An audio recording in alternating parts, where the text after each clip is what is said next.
ایک واقعہ ہوا جب کولمبس نے امریکہ دریافت کیا. ایکچوئل اس کا جرنی وہ ڈیسٹائنڈ تھا انڈین انوینشن کے لیے, انڈین روٹ کی انوینشن کے لیے. کنگ سے جو اس کا اسپین کی ملکہ تھی, اس سے تو وہ سارا کچھ لے کے آیا تھا کہ میں ہندوستان کا ایک ایسا راستہ مختصر دریافت کرتا ہوں جہاں سے ہم سونا لا سکیں گے. امریکہ تو اس کی سوچ میں بھی نہیں تھا. وہ اٹلانٹک اوشن میں جب اس نے ڈالا جہاز, اور پتہ نہیں وہ اس کے نقشے غلط ہو گئے, وہ کیسے چلا گیا. اور ایک وقت یہ آیا کہ اس کے اپنے لوگوں نے کہا کہ اگر 48 گھنٹوں کے اندر اندر ساحل نہ ملا تو ہم نے تمہیں پکڑ کے سمندر میں پھینک رہا, ہم نے واپس چلے جانا. کیونکہ they were running deficient in food and ان کی حالت خراب ہو رہی تھی. اب وہاں ایک ایسا واقعہ ہوتا ہے جب اس کو یہ تھریٹ ملتا ہے نا, یہ بکس میں لکھا ہوا ہے, تو اس کو ایک ہائی بیم آف لائٹ نظر آتا ہے دور سے, سینکڑوں میل کی دوری سے بہت بڑی لائٹ نظر آتی ہے.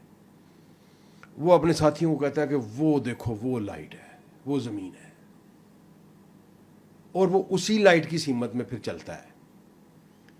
اور پھر جب 36 گھنٹے گزرتے ہیں تو اس کو پرندے پھر چہچہاتے, ان کو سمجھ لگ جاتی ہے کہ زمین نزدیک ہے. دنیا کا کوئی سائنٹسٹ, دنیا کا کوئی جیوگرافر مجھے ثابت کرے کہ وہ لائٹ کیا تھی, جبکہ اس وقت تو الیکٹریسٹی ہی نہیں تھی, اور امریکہ میں تو کچھ بھی نہیں تھا اس وقت, اور آگ اتنی بڑی جلائی ہی نہیں جا سکتی کہ وہ سینکڑوں ہزاروں میل سمندر کی دوری سے نظر آئے آپ کو. وہ کیا تھا؟ یعنی جو امریکہ کی ڈسکوری ہے وہ بھی آپ کہنا چاہ رہے ہیں کہ شیاطین نے بڑا واسٹ آن پرپس کروائی. اس کو کاٹیے گا نہیں. America is the station headquarter of Illuminatis and دجال. میں نے یہ 6 سال پہلے تھیسس مکمل کیا تھا, میں پہلی دفعہ بول رہا ہوں آپ کے سامنے.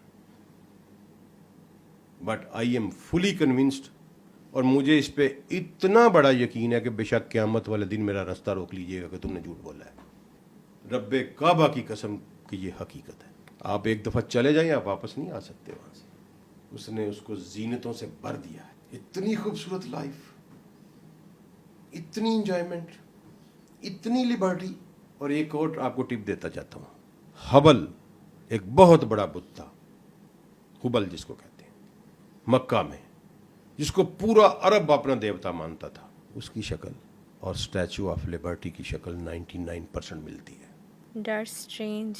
1 آئی پیرامڈ, اس کے نیچے لکھا ہوا ورلڈ آرڈر. اب مجھے یہ بتائیں, امریکہ دنیا کے اس کونے میں واقع ہے, پیرامڈ سے کیا تعلق ہے اس کا؟ وہ تو مصر میں ہے نا.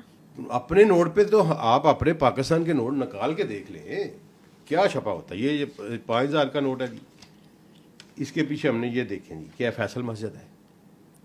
کسی کو نکالیں گے لاہور فورٹ ہوگا, کسی کو نکالیں گے وزیر خان مسجد ہوگی, کسی کو نکالیں گے موہنجو دڑو ہوگا, کسی کو ہماری اپنے کنٹریز کے جو چیزیں ہیں وہ نکلیں گی نا, وہ لکھیں گے ہم اپنے نوٹ کے پیچھے. ہم کیوں انڈیا کا نیپال کی کوئی چیز لگائیں گے؟ نہیں لگائیں گے. دنیا کا کوئی ملک نہیں لگاتا.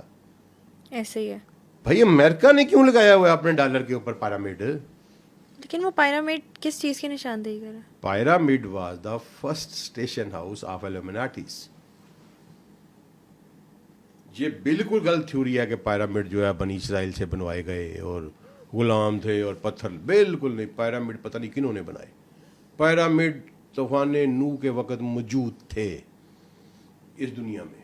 اوکے. دنیا آج تک یہ سمجھ نہیں سکی کہ ایک ہزار ٹن سے لے کر 1000 ٹن سے لے کر 25,000 ٹن تک پتھروں کا وزن ہے, جو 550-600 فٹ کی بلندی پہ لے جائے گئے. اور ان میں اتنی پریسیژن ہے کہ ATM کا ایک کارڈ ان کے درمیان میں سے آج بھی نہیں گزر سکتا. ان 2 پتھروں, آپ ایک دیوار بنائیں پہ چاہے اس کو پلستر کرتے ہیں, وہ پلستر بھی نہیں ہوئے ہوگے. 50 سال کے بعد وہ پلستر بھر جائے گا, اور اس میں